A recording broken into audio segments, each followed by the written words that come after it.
Bonjour tout le monde, bienvenue à cette émission qu'on appelle Nouvel Horizon. J'espère que vous allez bien. Encore une fois, malgré tout ce qui peut se passer, on essaie par cette émission de vous apporter un peu d'espoir, un peu d'encouragement. Et cet espoir, cet encouragement, évidemment, pour nous, se trouve en Dieu. Et c'est la source qui est solide, qui est stable, qui ne change jamais. Aujourd'hui, on voit le monde change, tellement de choses sont en train d'être transformées, d'être virées à l'envers, comme on dit. Mais il y a une chose qui ne change jamais, et c'est Dieu et surtout son amour pour chacun d'entre nous. La semaine passée, on avait commencé une histoire qui nous parle d'un père qui a deux fils, et puis qu'un de ces jeunes fils-là demande son héritage et quitte. Ça, c'est le jeune fils, et l'aîné, lui, reste à la maison, travaille fort et tout ça. Et on avait vu que Jésus avait raconté cette histoire pour nous parler de l'amour intense que Dieu a pour les gens qui se croient justes, parce que c'est des gens avec une certaine moralité, et aussi les gens qui réalisent qu'eux autres ont fait des erreurs et puis c'est ça, peut-être ont des regrets dans la vie. Mais l'amour que Dieu a pour chacun de ces types de gens est égal, et c'est un amour qui est infiniment grand. Aujourd'hui, j'aimerais vous parler de cette vérité que tout le monde, nous avons été créés pour être aimés. Et évidemment, on va continuer l'histoire qu'on a commencée, cette histoire qu'on appelle la parabole du fils prodigue. Et puis, dans l'évangile de Luc, au chapitre 15, le verset 11 à 13. J'aimerais vous lire juste ces quelques versets pour vous mettre en contexte toute cette histoire-là. Il dit encore, un homme avait deux fils. Le plus jeune dit à son père, « Mon père, donne-moi la part de bien qui doit me revenir. » Et le père leur partagea son bien. Peu de jours après, le plus jeune fils, ayant tout ramassé, partit pour un pays éloigné où il dissipa son bien en vivant dans la débauche. Donc, aujourd'hui, j'aimerais surtout qu'on s'arrête sur le jeune fils et essayer de comprendre un peu ce qui se passe dans sa tête et en fait pourquoi qu'il agit de telle façon. La question que j'aimerais qu'on se pose, c'est pourquoi est-ce que le jeune fils a fait ça? Qu'est-ce qui l'a poussé à faire une telle chose?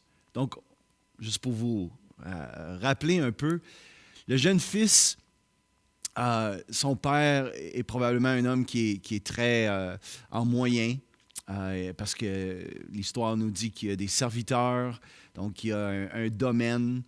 Les deux fils travaillent là pour le père, dans l'entreprise familiale, si on peut dire ainsi. Et puis, à un moment donné, le jeune fils, lui, en a assez et décide, il s'en va voir son père et dit, « Mon père, donne-moi la part de mon héritage, la part qui doit me revenir. » Donc, si vous vous souvenez, si vous aviez écouté la semaine passée, on avait parlé que c'était comme s'il demandait, en fait, la mort de son père, parce qu'il veut son héritage du vivant de son père. À l'époque, dans la culture, même aujourd'hui, c'est quelque chose d'horrible de penser comme ça. Mais à l'époque, c'était encore plus terrible. C'était quelque chose qui était vraiment, vraiment atroce, de désirer la mort de son père, d'aimer plus les choses que le père avait acquises durant sa vie que d'aimer le père puis d'être avec son père. Tu aimes mieux les choses de ton père que ton père lui-même. Et c'est horrible. Et donc, le jeune fils demande le tiers de tout ce que le père a acquis. Parce qu'à l'époque, la manière que ça fonctionnait, c'est que le fils aîné avait les 2 tiers de l'héritage et le jeune fils avait 1 tiers. Donc, il demande 1 tiers de tout ce que son père a travaillé pour acquérir.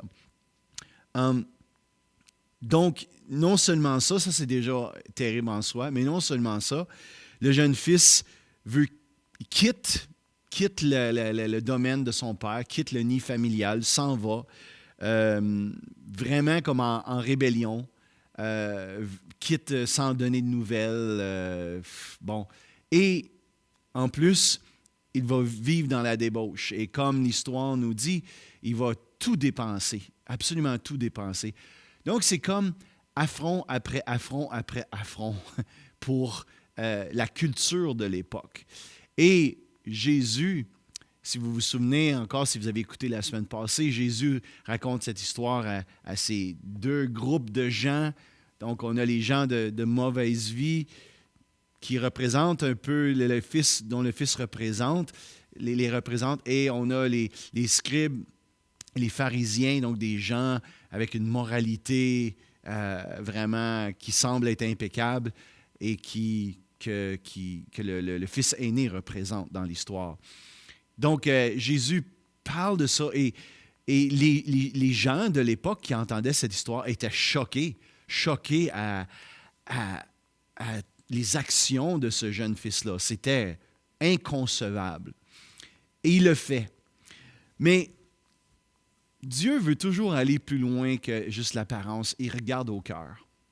Il regarde aux motivations et il veut guérir ces motivations-là. Donc, qu'est-ce qui a bien poussé ce jeune homme-là à faire ça?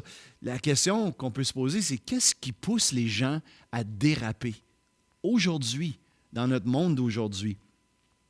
Vous avez sûrement connu, peut-être vous avez vécu ça, mais un homme qui, un jour, quitte son épouse, quitte sa femme, quitte ses enfants et va partir avec une autre femme. Puis il y a des gens, des fois, on voit des signes avant-coureurs, évidemment, mais d'autres fois, c'est comme, on n'aurait jamais pensé qu'une telle chose aurait arrivé. Tout se passait en cachette, tout se passait dans le cœur. Et à l'extérieur, ça paraissait bien. Peut-être que, tu sais, qu'est-ce qui pousse un fils qui a été élevé dans une famille honorable, avec des bonnes valeurs, qu'est-ce qui pousse ce fils-là ou cette jeune fille-là un jour à tout rejeter ces valeurs-là et à quitter puis partir encore à la dérape? Qu'est-ce qui pousse une personne à faire ça? Qu'est-ce qui pousse les gens à consommer des drogues, à vivre une vie de party? On parle de l'alcool, ou des fois même des choses qui semblent légitimes ou pas mal, mais qu'est-ce qui pousse quelqu'un à se lancer 100%, exemple, dans des jeux vidéo?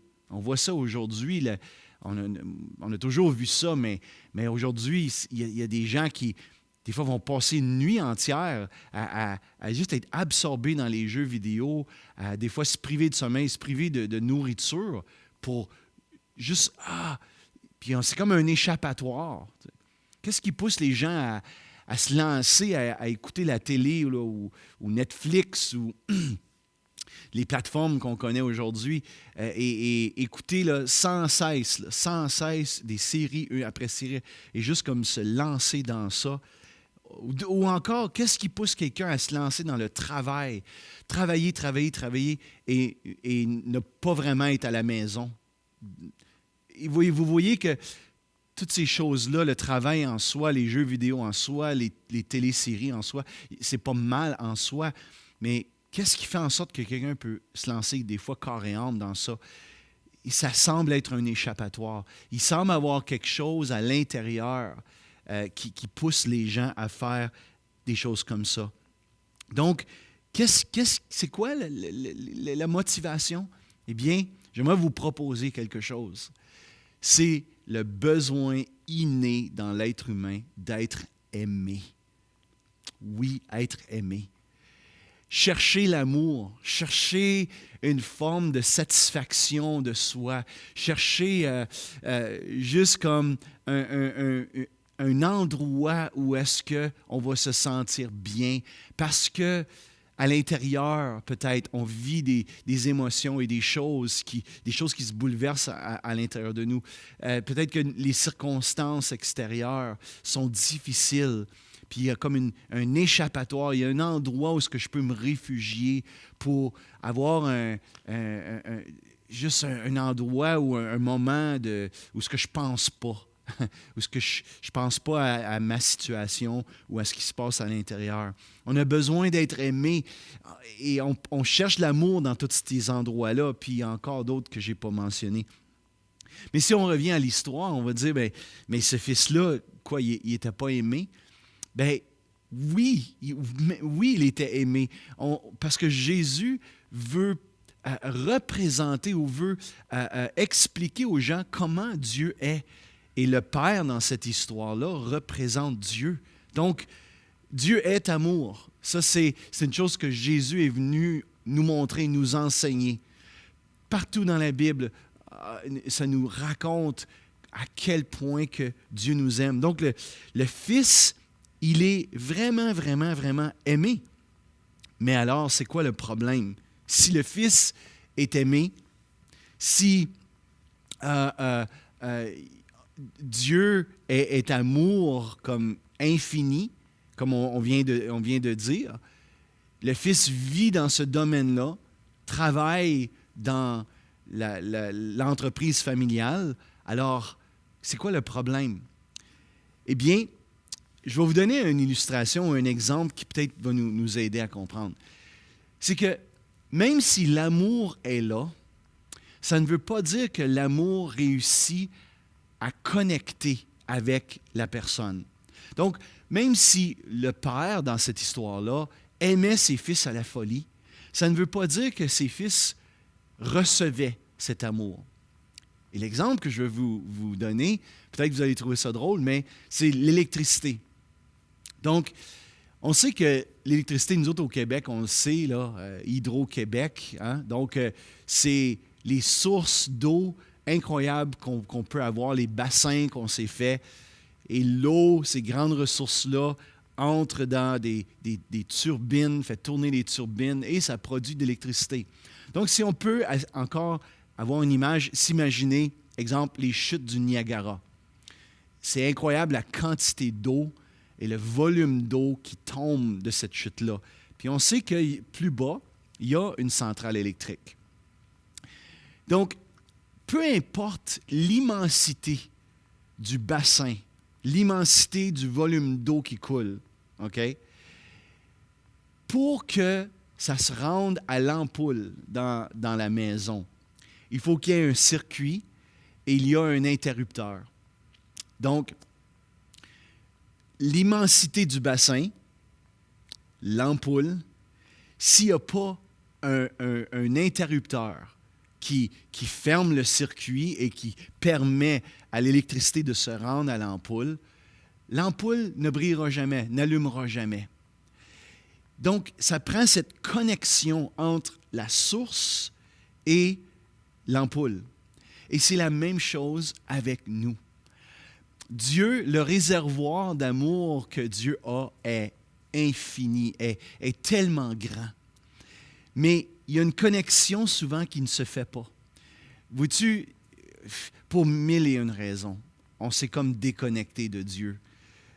Pour beaucoup de gens, Dieu, c'est la religion et ça n'a pas vraiment ça n'a pas rapport avec ce qu'on vit aujourd'hui. Ça n'a pas rapport avec notre vie quotidienne tous les jours. Et malheureusement, c'est très malheureux parce que Dieu a été, si je peux parler ici, perdu dans tous les rituels, dans toute la religion et dans tous les abus qu'il y a pu avoir, tous les abus de confiance et tout ça. Donc, Dieu s'est perdu dans ça, si on peut dire. Mais j'aimerais vous dire que Dieu n'est pas ça. Ça, c'est pas Dieu. Si on pouvait vraiment redécouvrir qui Dieu est, sans tout le flafla et tout ce qui entoure ça. Que Dieu est vraiment qui s'est manifesté dans une personne, dans la personne de Jésus, et qui est venu aimer les gens, qui est venu nous montrer comment Dieu est en réalité. Il est venu aimer, il est venu guérir, il est venu restaurer, il est venu rendre libres les gens de toutes les chaînes qui pouvaient les empêcher d'être ce pourquoi ils ont été créés. Et pour revenir à mon histoire d'ampoule, c'est que, vois-tu, l'ampoule a été créée pour briller, a été créée pour éclairer. Mais tant qu'il n'y a pas cette connexion avec la source, l'ampoule, elle ne remplit pas sa mission, si on peut dire. Et aussitôt que l'ampoule est connectée, alors elle devient ce pourquoi elle a été inventée. Elle éclaire. Et j'aimerais juste vous dire que l'être humain a été créé pour rayonner l'amour, pour éclairer, pour apporter la joie, pour apporter l'espoir autour de lui. Puis, tant qu'on n'a pas cette connexion avec l'amour suprême, l'amour extravagant de Dieu le Père, comme dans cette histoire, alors qu'est-ce qu'on fait? C'est qu'on cherche à être connecté partout ailleurs. Mais notre lumière ne brille pas réellement. Mais lorsqu'il y a une connexion qui est faite, lorsque je me tourne vers lui, par la foi, je reçois son amour, je reçois sa grâce, son pardon, alors je peux être cette lumière-là qui illumine les autres autour de moi. Et Dieu sait qu'on a besoin qu'il y ait de plus en plus de lumière qui soit allumée dans le monde qu'on vit aujourd'hui et dans les temps qu'on vit aujourd'hui. Voyez-vous, le Fils est dans la maison du Père, assis à la table, mangeant avec son Père, mais il ne reçoit pas l'amour que son Père a pour lui. Et combien de gens vivent cette même situation? Donc, le Fils s'en va, comme dans l'histoire, et il va essayer de trouver ailleurs un moyen de combler le vide qu'il a dans son intérieur. Et comme on a dit, on a vu, il y en a qui vont se lancer dans la débauche, il y en a d'autres qui vont se lancer dans la drogue, dans l'alcool, dans les jeux vidéo, le travail, le divertissement, le désir d'être vu, le désir d'être applaudi, d'être honoré, toutes ces choses-là pour venir combler le vide qui est en nous. La bonne nouvelle, c'est que Dieu est amour. Il nous a créés avec ce vide-là. Et son désir le plus sincère, c'est qu'on connecte avec lui. On connecte à travers de son Fils Jésus, qui est venu donner sa vie en sacrifice pour nous, qui est mort, qui est ressuscité d'entre les morts. Et Jésus lui-même a dit, « Je suis le chemin, la vérité et la vie. Nul ne vient au Père, nul ne vient à cette source que par moi. » Il devient le chemin, il devient le fil conducteur entre l'être humain et la source. Ce qui devrait être la vie normale, il y a un verset qui dit ceci dans 1 Jean, chapitre 4, verset 16. « Et nous avons connu l'amour que Dieu a pour nous, et nous y avons cru. Dieu est amour, et celui qui demeure dans l'amour demeure en Dieu, et Dieu demeure en lui. » Wow, Siri vient de partir. « Et Dieu demeure en lui. » Donc, le Père ne veut pas seulement qu'on entende parler de son amour, ne veut pas, mais il veut qu'on y croie et qu'on demeure dans son amour. Dieu est amour, puis celui qui demeure en Dieu demeure en son amour. Il veut qu'on demeure là, puis que ça devienne notre environnement de tous les jours, un environnement d'amour. Évidemment, qu'est-ce que ça va faire? Quand on demeure, quand nous sommes dans un environnement, peu importe lequel, que ce soit un environnement de critique, un environnement ou de louange, mais on va transpirer, si on veut, on va sentir l'environnement duquel on vient. Donc, si c'est un environnement d'amour, on va refléter l'amour autour de nous. La vie normale ou la vie que Dieu veut pour chacun d'entre nous, c'est une vie où est-ce que on réalise qu'on est créé avec ce réservoir d'amour, qu'on a été créé pour être aimé, mais qu'on trouve ce remplissage en lui, avec lui. Dans cet environnement d'amour, demeurer dans cet amour-là, être rempli pour ensuite aller à l'extérieur et donner de l'amour. Donc, cette semaine, je vous encourage vraiment de tout cœur, au-delà de la religion, au-delà, vous remarquez, je ne parle pas de religion, je parle de Dieu, je parle d'amour, je parle de paix, d'encouragement, d'espoir. Donc, au-delà d'une conception qu'on peut avoir de qu'est-ce que Dieu et de toute la religion, je vous encourage à connecter à la source de l'amour qui est Dieu. Et qu'ensuite, soyez remplis de cet amour-là pour être un ambassadeur d'amour. Réalisons aujourd'hui qu'il y a tellement de monde autour de nous qui ont besoin d'être aimés. Et peut-être que par votre parole, votre action, votre douceur à l'égard de quelqu'un, vous allez être quelqu'un qui va aider cette personne à connecter à la source d'amour. Vous allez aider cette personne à remplir son réservoir un peu plus d'amour et de se sentir aimé. Donc, je vous encourage, demeurez dans l'amour et donnez l'amour autour de vous. Merci d'avoir été là cette semaine. Revenez la semaine prochaine.